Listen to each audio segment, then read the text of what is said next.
Que le nom de l'Éternel soit loué, soit exalté pour cette nouvelle vidéo. Les sectes des temps modernes. J'aimerais véritablement mettre en garde les enfants de Dieu contre les loups ravisseurs, contre les faux circoncis, contre ceux qui se prétendent être apôtres de Christ et qui ne le sont pas, et qui servent en vérité leur ventre, et qui ont pour Dieu leur ventre, et qui ont pour mobile la cupidité.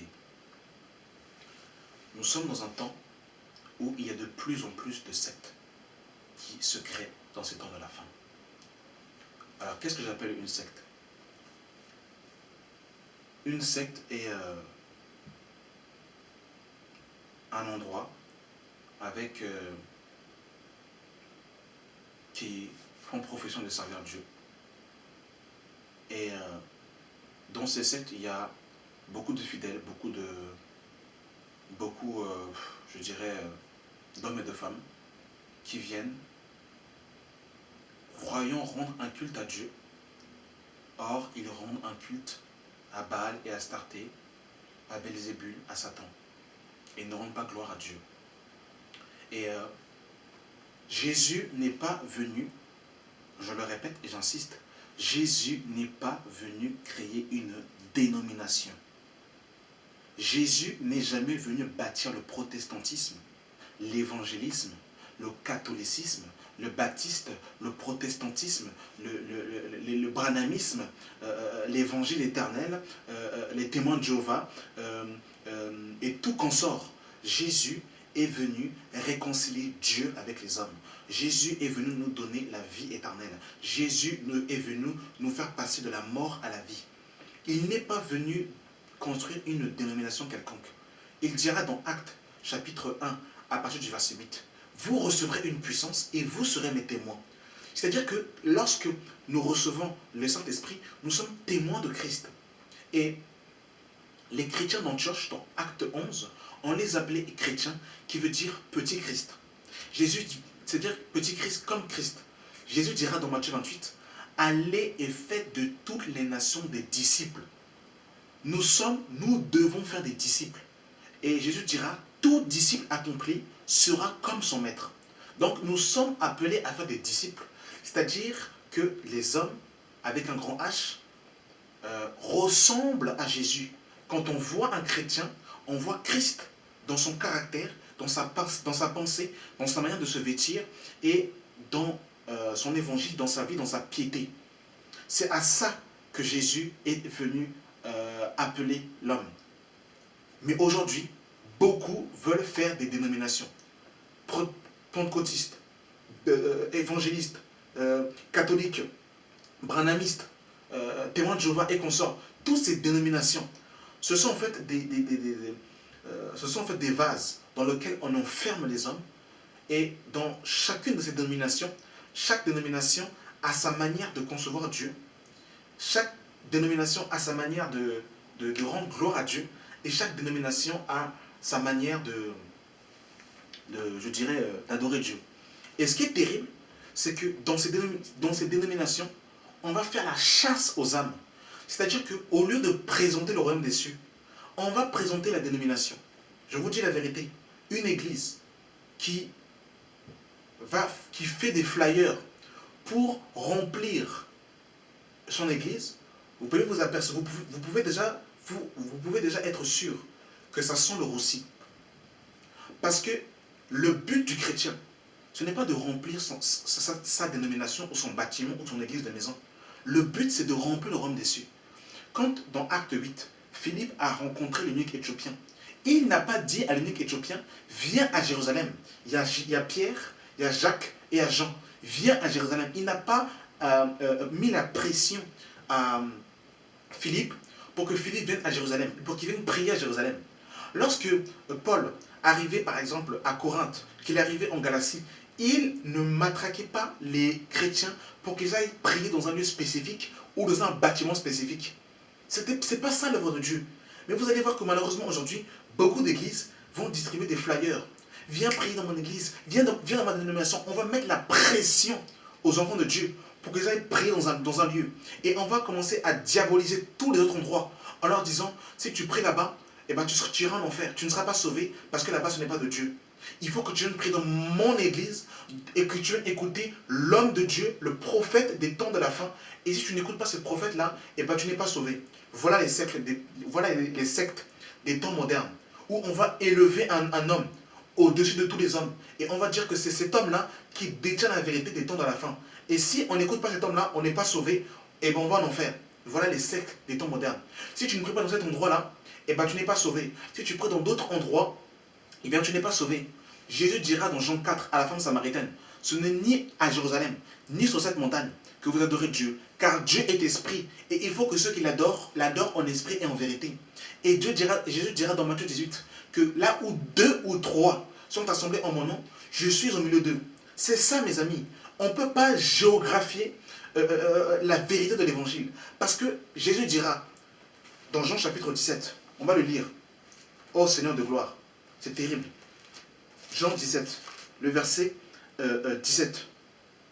Sanctifie-les par la vérité, ta parole est la vérité. La vérité, c'est la parole. C'est la parole de Dieu. C'est ça qui est la vérité. David nous dira dans le psaume 119, le verset 105, ta parole est une lampe à mes pieds, une lumière sur mon sentier. Si je commence à vous dire, si vous écoutez une autre personne que moi, Jessica aussi sur ma chaîne, vous irez en enfer, mais je commence je m'égare. Je m'égare. Je m'égare, mes amis.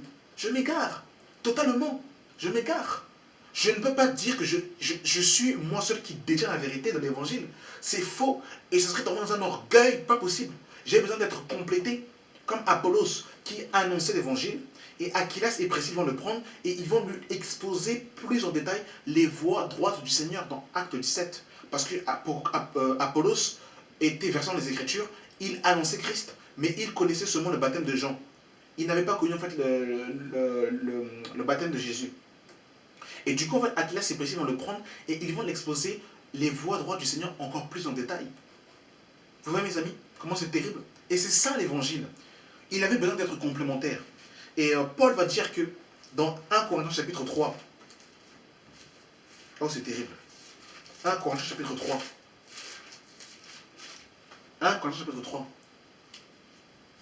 à partir du verset 6, il est écrit, j'ai planté, Apollos a arrosé, mais Dieu a fait croître, en sorte que ce soit, afin que ce n'est pas celui qui plante et qui est quelque chose, ni celui qui arrose, mais Dieu qui fait croître. Donc Paul va dire que Paul et Apollos, que lui et Apollos, ils étaient complémentaires en fait. Ils étaient complémentaires. Voilà pourquoi que Paul en fait s'entourait toujours de collaborateurs. Tu as un collège d'anciens avec lui. Il était avec Barnabas, il était avec Silas, il était avec Tite, Timothée, avec Épaphrodite, et avec encore d'autres dans la foi encore. Il était complémentaire. Mais Paul n'a jamais dit Jésus m'a révélé l'évangile, je n'ai besoin de personne. Il ne va pas se lever et se brandir comme ça. Mais aujourd'hui, certaines personnes disent que si tu n'écoutes pas cet homme-là, eh bien tu n'es pas sauvé. Parce qu'il est le docteur des temps de la fin, il est le prophète des temps de la fin, il est l'apôtre des temps de la fin. Séduction, séduction et séduction. Si tu ne pries pas dans cet endroit-là, eh bien tu n'es pas sauvé. Voilà comment aujourd'hui beaucoup d'églises vont évangéliser. Ils vont demander aux chrétiens de donner des dîmes et des offrandes. Et avec ces offrandes, on va faire des flyers, on va faire des tracts. Et quand on va évangéliser, on se met debout et on commence à distribuer des tracts. Et il n'y a même pas le message de l'évangile qui est prêché. Il n'y a même pas la prédication de la croix. Repentez-vous. Jésus-Christ est mort pour vos péchés et ressuscité pour votre justification. Vous obtiendrez le pardon de vos péchés dans le nom de Jésus-Christ. Aujourd'hui, on distribue seulement des flyers. Viens à mon église. Et quand une personne prend le tract, sur le tract, il y a la tête, il y a la photo de l'homme de Dieu avec sa femme, Paul et Paulette, Pierre et Pierrette, Jean et Jeannette, qui sont sur la photo. Et on va écrire l'adresse de l'église, de l'assemblée. Et on va donner la date, l'heure, avec les différents programmes d'horaire et les différents programmes de l'église. Et on va dire, venez à l'église. Voilà. Voilà comment est-ce qu'on évangélise aujourd'hui. Voilà comment est-ce qu'on fait des sectes. C'est terrible. C'est terrible. Honteux. C'est honteux. On ne présente même plus l'œuvre de la croix. C'est grave. C'est grave. On présente un homme. On présente une cathédrale. On présente un bishop. C'est terrible. C'est grave, c'est honteux. Oh Jésus de Nazareth, pardonne-nous. Matthieu 23, le verset 15. Malheur à vous, scribes et pharisiens hypocrites, parce que vous courez la mer et la terre pour faire des prosélytes. Et quand il est devenu, vous en faites un fils de la gêne, 2 fois pire que vous. Voilà un peu ce qu'on fait. On va avoir des gens qui vont évangéliser pour faire des prosélytes. Et une fois qu'ils ont fait des prosélytes, ils en font des hommes pires que des fils de la gêne. Donc en gros, il est prédestiné à aller en enfer. Vous vous rendez compte? Je vous dis la vérité. Un homme qui vous met la pression pour venir dans son église, déjà c'est complètement charnel, parce que Dieu n'est pas dans la pression, Dieu ne met la pression sur personne. Mais quand on vous met la pression pour venir dans une assemblée, viens dans mon église, viens dans mon église. Dans mon église, il y a la vérité. À côté si c'est faux, il y a déjà un problème déjà. C'est un problème. On prêche le bâtiment, on prêche un endroit, on prêche un homme, c'est la chair. Je vous dis, c'est la chair. Oh Jésus de Nazareth, sauve-nous. Sauve-nous. Vraiment sauve-nous. Voilà. Il n'y a même plus d'évangélisation authentique. On ne prêche plus Jésus. Il n'y a plus en fait ce contact humain où on va dire aux gens, tu as besoin de Jésus. On va parler avec la personne. Et on va dire à la personne, on n'est même plus capable de dire. Prie le Seigneur et le Seigneur te recommanderait vers des frères et des sœurs. Et d'ailleurs, pour votre information, dans l'église primitive, les églises étaient ville par ville. Et quand on lit les 7 églises de l'Apocalypse, on voit l'église d'Éphèse, l'église de Smyrne, l'église de Thyatire, l'église de Pergame, l'église de Philadelphie, l'église de Laodicée et l'église de Sardes. C'est cette église. C'était en fait l'église par rapport à la localité dans laquelle ils appartenaient. Quand on parle de l'église de Corinthe, c'était la ville de Corinthe.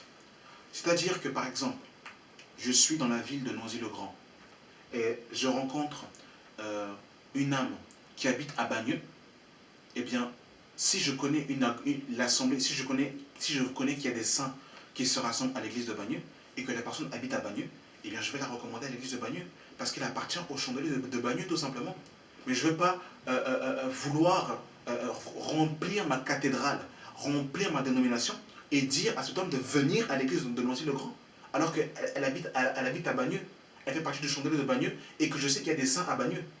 Mais bien aimé dans le Seigneur, comprenez le langage. Je ne dis pas qu'il faut rester dans sa ville et qu'on n'a pas le droit de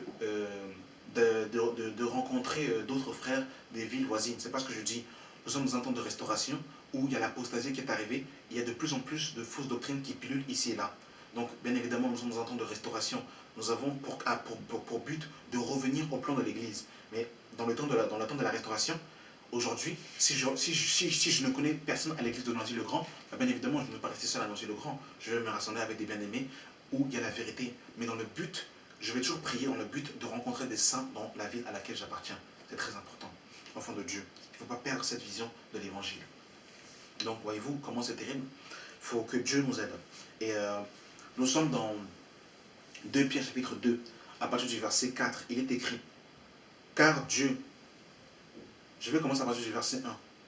Il a eu parmi le peuple de faux prophètes, et il y aura de même parmi vous de faux docteurs, qui introduisent des sectes pernicieuses et qui renient le Maître qui les a rachetés, attirant sur eux-mêmes une ruine soudaine. Plusieurs les suivront dans leur dissolution, et la voix de la vérité sera calomniée à cause d'eux.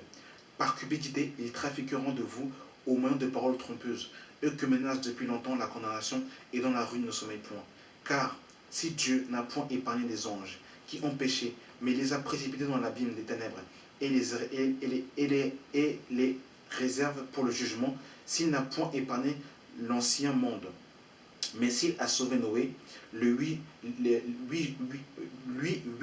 ce prédicateur de justice, lorsqu'il fit venir le déluge sur un monde impie, s'il a condamné à la destruction et ruiné en cendres les villes de Sodome et Gomorrhe, les donnant comme exemple aux impies à venir, s'il a délivré le juste Lot, profondément attristé de la conduite de ces hommes, sans frein, dans la dissolution.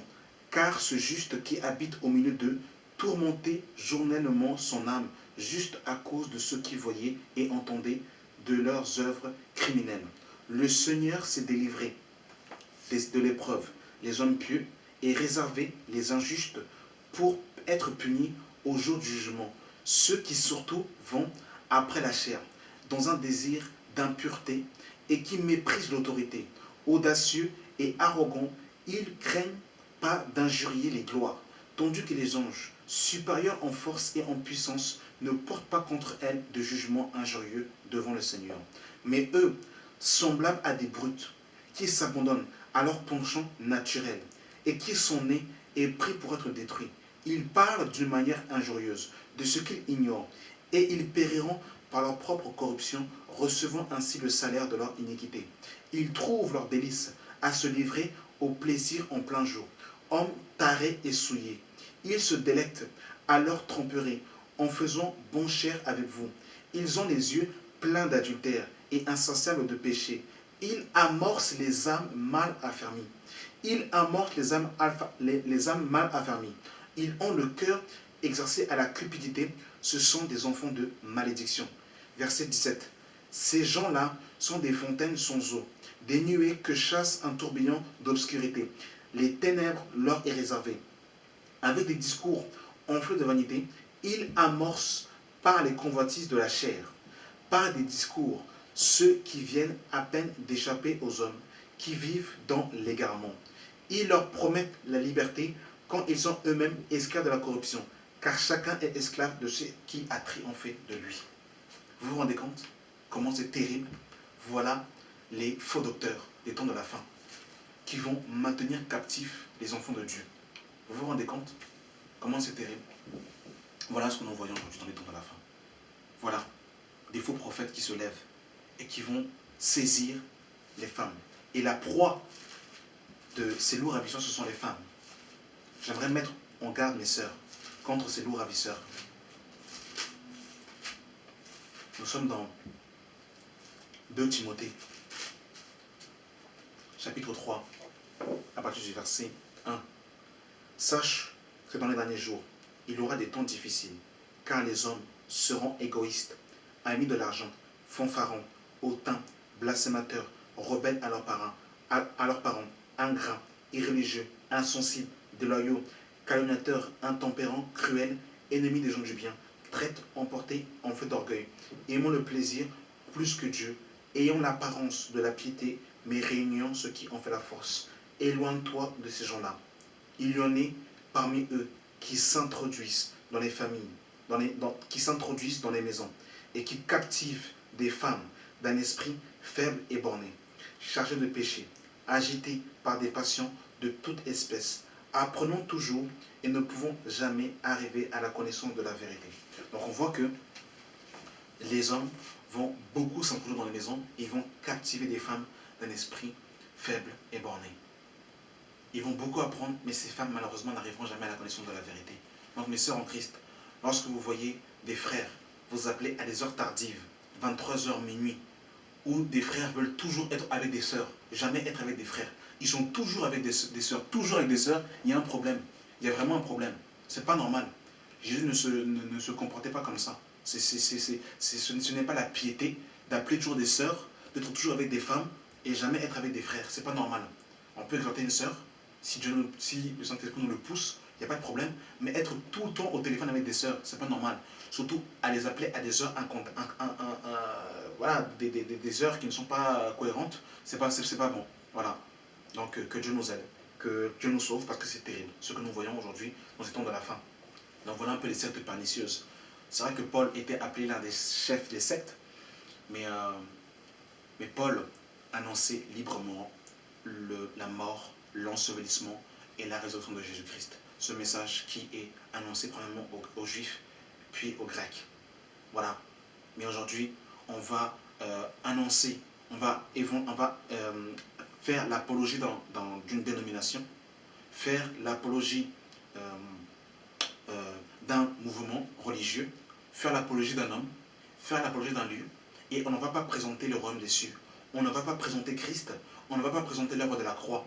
On ne va pas présenter, voilà, on va vouloir avoir la plus grande église de France. On va avoir la vision d'avoir la plus grande salle. Ça, c'est diabolique, ce n'est pas de Dieu. Dieu n'a jamais appelé un homme à avoir la plus grande église de France. quand Pierre, dans Acte 2, a prêché l'évangile, il y a eu 3000 âmes qui se sont converties. Pierre aurait pu demander une dîme aux 3000 hommes qui étaient là. Et en plus, dans la pensée hébraïque, souvent lorsqu'on parle de 3000 hommes, on ne compte pas les femmes et les enfants. On comptait généralement les hommes. Donc ici, on parle de 3000 conversions. Et par la suite, on parle de 5000 conversions qu'il va avoir dans Acte 4 ou Acte 5, si je me trompe entre les deux. On parle de 5000 conversions. Pierre aurait pu demander la dîme sur chaque tête. Imaginez un peu les 3000 âmes qui s'étaient converties. Pierre demandait une dîme sur les 3000 âmes qui s'étaient converties. Pierre aurait pu avoir la plus grande église de Jérusalem. Il aurait pu faire en fait sa dénomination.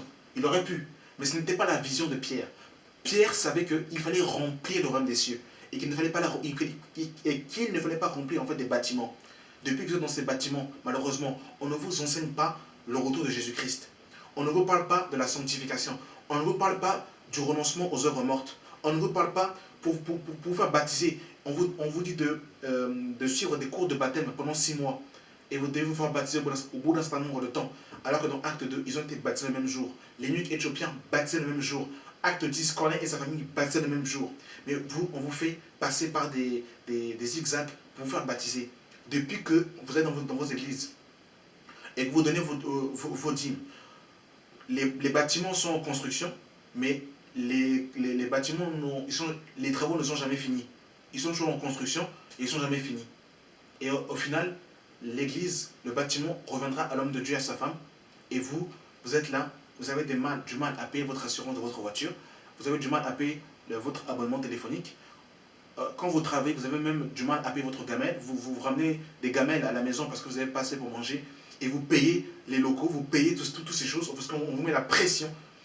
On vous met la pression. Et regardez, même si vous lisez, je vous invite à lire 1 Chronique chapitre 29. Dans 1 Chronique chapitre 29, David va recevoir le plan pour la construction de la maison de Dieu. Parce que Dieu va dire à David que ce n'était pas lui qui devait construire la maison, mais que c'était son fils qui devait construire la maison. David va recevoir le plan et il va donner à son fils le plan pour faire la maison de Dieu. Et ils vont demander aux enfants d'Israël de faire des offrandes. Et ils vont faire des offrandes volontaires. Je vous invite à lire 1 Chronique 29. Pour construire la maison de Dieu, ils ont fait des offrandes volontaires. Il n'y avait pas de pression, il n'y avait pas de menace. Aujourd'hui, on met la pression aux enfants de Dieu, on met des jougs terribles sur les enfants de Dieu, et voilà comment on les enferme dans des jougs, et ils sont maintenus captifs. Voilà comment c'est terrible. Donc j'ai voulu un peu crier un peu, parce que quand je vois tout ça là, pardonnez-moi, mais je suis obligé de crier. Voilà pourquoi j'ai voulu crier un peu, pour que les enfants de Dieu ouvrent leurs yeux. Voilà. Merci d'avoir suivi cette vidéo. Et que Dieu libère ses enfants de ces camps de concentration, de ces systèmes religieux, afin qu'ils soient libérés du joug des hommes et du joug des pharaoniques, que beaucoup de chrétiens veulent, beaucoup de pasteurs veulent les maintenir comme étant des pharaons, des temps modernes, pour construire leur pyramide, construire leur synagogue de Satan. Voilà. Merci d'avoir suivi cette vidéo et que le Dieu et Père de notre Seigneur Jésus-Christ vous comble de sa grâce et de sa paix. Amen.